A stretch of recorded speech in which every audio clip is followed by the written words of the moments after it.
Monsieur le Président de la République du Rwanda, Son Excellence Monsieur Paul Kagame, Monsieur le Président du Conseil économique et social des Nations Unies, Son Excellence Colleen Vixen Kelapilé, Madame la Vice-Secrétaire générale des Nations Unies, Madame Amina Mohamed, Madame la Secrétaire générale adjointe des Nations Unies et secrétaire exécutive de la Commission économique pour l'Afrique, Madame Vera Sangwe, Monsieur le ministre des Finances et de la Planification économique de la République du Rwanda, Dr Uziel Dajijimana, Monsieur le représentant de la Commission de l'Union africaine, Madame la représentante du président de la Banque africaine de développement, Mesdames et Messieurs les membres du corps diplomatique,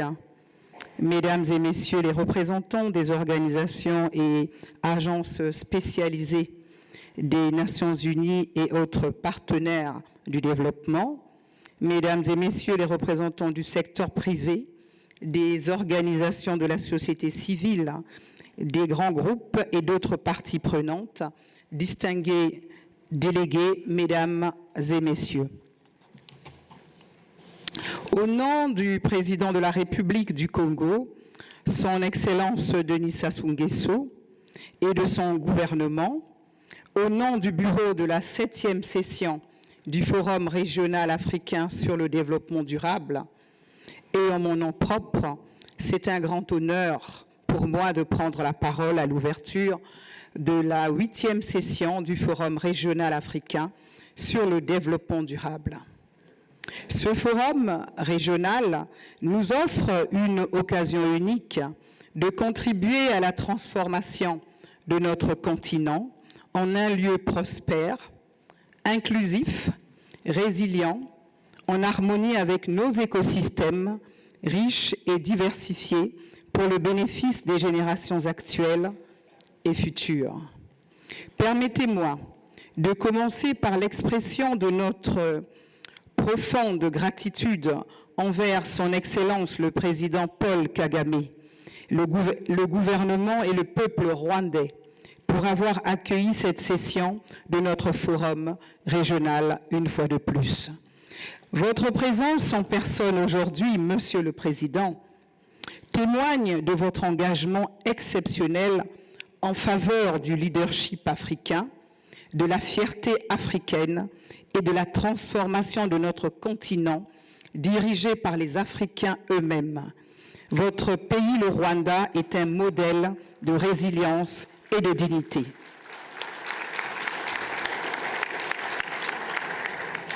Et ces qualités sont aussi, si je peux me permettre, Monsieur le Président de la République, les vôtres. Monsieur le Président, votre présence inspirera sans aucun doute des actions concrètes qui permettront à l'Afrique de mieux se relever de la crise de la Covid-19. À cette fin, notre continent doit tirer parti de ses ressources naturelles et de son avantage démographique et intensifier ses investissements pour créer une région résiliente au changement climatique, à la fois verte et inclusive. Il s'agit d'étapes cruciales sur la voie de la réalisation en Afrique des aspirations incarnées par l'agenda 2063 de l'Union africaine et le programme 2030 des Nations Unies.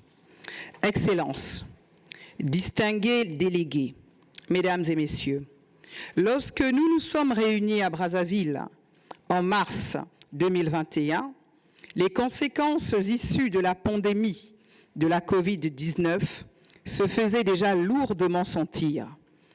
Elles ont depuis persisté. Les perturbations causées par cette pandémie ont considérablement élargi les écarts déjà importants en matière d'accès à une éducation et à une formation de qualité. Cette crise a gravement accentué les inégalités entre les sexes et elle retarde encore la transition urgente vers des économies plus vertes et plus inclusives au point de remettre en cause l'application du programme 2030 et de l'agenda 2063. Pourtant, pour l'Afrique, la voie vers une prospérité partagée et durable doit passer par une réponse efficace aux chocs posés par le changement climatique, la dégradation des sols et la perte de forêts et de biodiversité, ainsi que et par l'exploitation durable de ses ressources aquatiques, marines et minérales. Au même moment, l'Afrique doit imaginer des solutions urgentes mais durables pour s'attaquer au cercle vicieux de la réduction de la marge de manœuvre budgétaire et du surendettement croissant d'un nombre croissant de pays. Il n'est pas impossible de surmonter ces problèmes, mais ils exigent une solidarité et des efforts persistants. C'est pourquoi ce forum régional représente une échéance décisive. Il nous offre, à nous, pays africains, et aux diverses parties prenantes, l'occasion de renforcer la solidarité régionale et multipartite, d'évaluer en permanence les progrès accomplis et d'identifier des solutions multiniveaux viables pour ces questions et d'autres problèmes émergents. Excellences, Monsieur le Président de la République, chers délégués, Mesdames et Messieurs, permettez-moi à ce stade d'exprimer notre gratitude aux États membres pour avoir élu et confié aux membres du Bureau la responsabilité de diriger les travaux de la 7e session de notre forum régional. Les membres du Bureau sortant sont les suivants. Présidente, République du Congo. Premier vice-président, Kenya. Second vice-président, Niger. Troisième vice-président, Algérie. Et rapporteur, le Zimbabwe. Je tiens à féliciter et à exprimer ma gratitude aux membres du Bureau pour leur engagement actif, ainsi qu'à la secrétaire exécutive de la Commission économique pour l'Afrique, Madame Vera Sangwe, et au secrétariat du Forum sous sa direction pour leur soutien qui a contribué à l'obtention de réalisations importantes pendant notre mandat. Permettez-moi de vous présenter quelques résultats concrets que le Bureau a pu enregistrer avec en toile de fond les défis et handicaps posés par les pandémies, et cela dans le contexte des priorités clés de notre région. Le Bureau a dirigé avec succès les travaux de la 7e session du Forum régional qui ont abouti à l'adoption de la déclaration de Brazzaville et des messages clés du Forum. Nous appelons à la mise en œuvre intégrale de ces résultats pour ouvrir la voie à une relance résiliente après la Covid-19 et pour mettre les pays africains sur la voie de la réalisation des objectifs de développement durable. Un accord de partenariat a été signé entre la CEA et la République du Congo pour établir le Centre africain de recherche en intelligence artificielle en République du Congo. Le Bureau a adopté un plan d'action et avec le soutien du secrétariat, nous avons accompli ce qui suit. Conformément au mandat du Forum, la présidente du Bureau, avec la participation active de la secrétaire exécutive de la CEA, Madame Vera Sangwe, a transmis et défendu les résultats du Forum lors du Forum politique de haut niveau sur le développement durable qui a eu lieu à New York en juillet 2021. Les priorités de l'Afrique sont reflétées de manière adéquate dans la déclaration ministérielle de l'édition de 2021 du Forum politique de haut niveau sur le développement durable.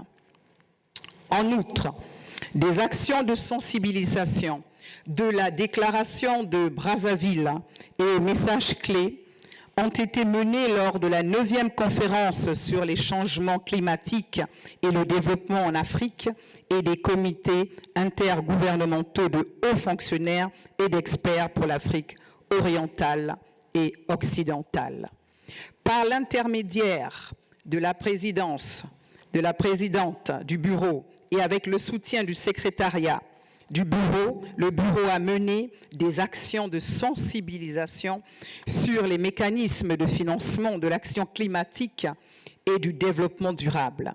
Le Fonds bleu pour le bassin du Congo, les échéances de dette pour l'action climatique, la nature et le développement durable et les obligations bleues et vertes font partie de ces mécanismes.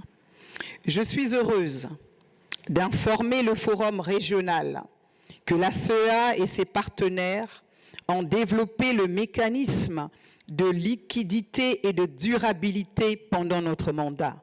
Nous demandons à la CEA et à ses partenaires de renforcer la capacité des États membres à tirer parti de ce mécanisme pour faire face aux énormes problèmes de liquidité auxquels sont confrontés les pays africains.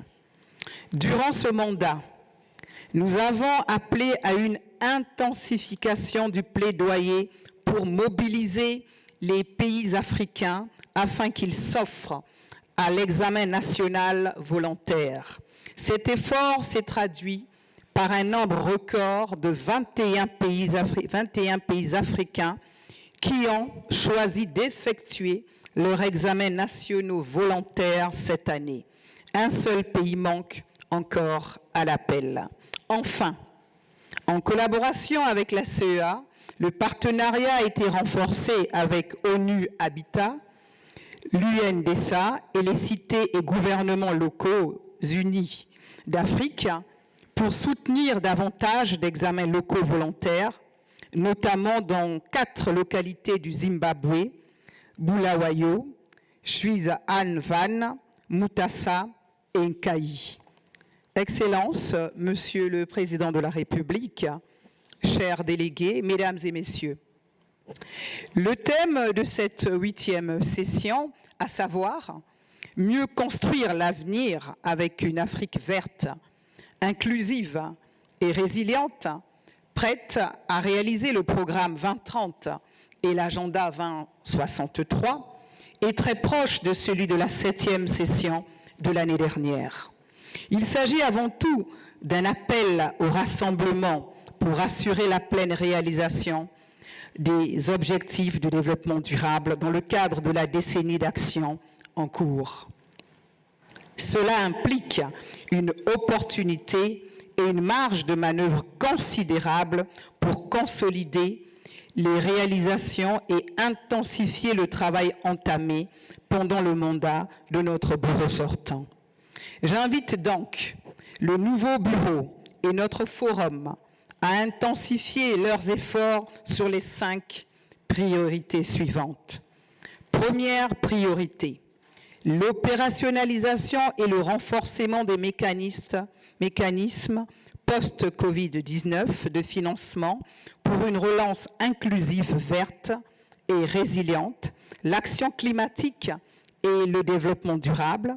Parmi ces mécanismes, citons le Fonds bleu pour le bassin du Congo, le mécanisme de liquidité et de durabilité, les échanges d'obligations pour l'adaptation au changement climatique, la nature et le développement durable et les obligations bleues et vertes. Deuxième priorité, la mise en œuvre de la Grande Muraille bleue et l'augmentation des investissements dans la biodiversité durable et la gestion des terres conformément au cadre de biodiversité post-2020. Troisième priorité, accélérer la mise en œuvre des objectifs de développement durable et de l'agenda 2063 conformément à la décennie d'action. À cette fin, des efforts accrus et un soutien solide sont nécessaires pour revitaliser les cadres de planification et de budgétisation nationaux et infranationaux et pour générer et appliquer des données et des statistiques de qualité. Quatrième priorité, renforcer la capacité notamment des jeunes et des femmes à tirer parti de la numérisation de la science, de la technologie et de l'innovation pour des entreprises et des industries vertes et créatrices d'emplois. Et enfin, cinquième priorité, renforcer le soutien à l'égalité des sexes et au programme d'éducation et d'autonomisation des femmes et des jeunes afin de générer et de soutenir un développement inclusif. Monsieur le Président de la République, chers délégués, mesdames et messieurs, je ne saurais terminer ce propos sans rappeler une fois de plus que la Commission climat du bassin du Congo, institution de l'Union africaine, dont son Excellence Denis Sassou Nguesso assure la présidence, s'est dotée d'un outil financier innovant, crédible et opérationnel, le Fonds bleu pour le bassin du Congo que je viens d'évoquer, dont je voudrais ici, en ma qualité de coordinatrice technique de la dite commission, une fois de plus faire le plaidoyer. Fort de 254 projets de développement locaux repartis entre les 16 pays membres de la Commission et qui n'attendent qu'à être financés avec l'aide de nos partenaires, le Fonds bleu est une initiative africaine lancée par des Africains pour les Africains et pour la protection de poumons verts qui est le bassin du Congo, le second poumon en termes de réservoir carbone après le bassin de l'Amazonie. Il serait incompréhensible qu'ils ne reçoivent pas toute l'attention et l'accompagnement qu'ils méritent de la part des bailleurs de fonds. Tout en souhaitant plein succès au nouveau bureau et une 8e session réussie et fructueuse de notre forum régional, je vous remercie, Excellence, Monsieur le Président de la République, ainsi que chacune et chacun d'entre vous de votre aimable attention.